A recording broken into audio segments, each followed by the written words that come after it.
खरं तर बाबासाहेबांच्या जयंतीमध्ये बाबासाहेबांच्या 135व्या जयंतीमध्ये संत तुकाराम स्टेजवर बघून टाळ्या वाजायला पाहिजे होत्या. अरे 400-450 वर्षानंतर पुन्हा एकदा याच विचारपीठावर या तुकारामाला यावंसं वाटलं. कारण माझ्या खऱ्या विचाराचा वारकरी इठल इठल इठल कुठं कीर्तनाच्या अंगाने गेलं पाहिजे ना ते. माझ्या खऱ्या विचाराचा वारकरी कोण असतील तर ते आहेत डॉक्टर बाबासाहेब आंबेडकर. इठल इठल इठल. खरं तर माणसाच्या वंशशास्त्राच्या इतिहासापासून सुरुवात होते.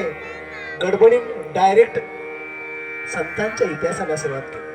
11व्या शतकामध्ये संतांच्या युगाला प्रारंभ झाला भावल्यानो.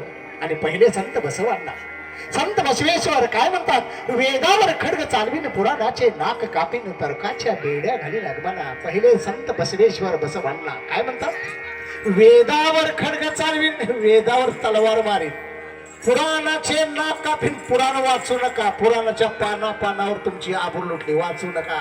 वेदावर खड्ग चालवीन, पुराणाचे नाक कापीन, तर्काच्या बेड्या घालीन आगमांना. आगम म्हणजे पुराणाला बेड्या घालीन, वाचायचंच नाही.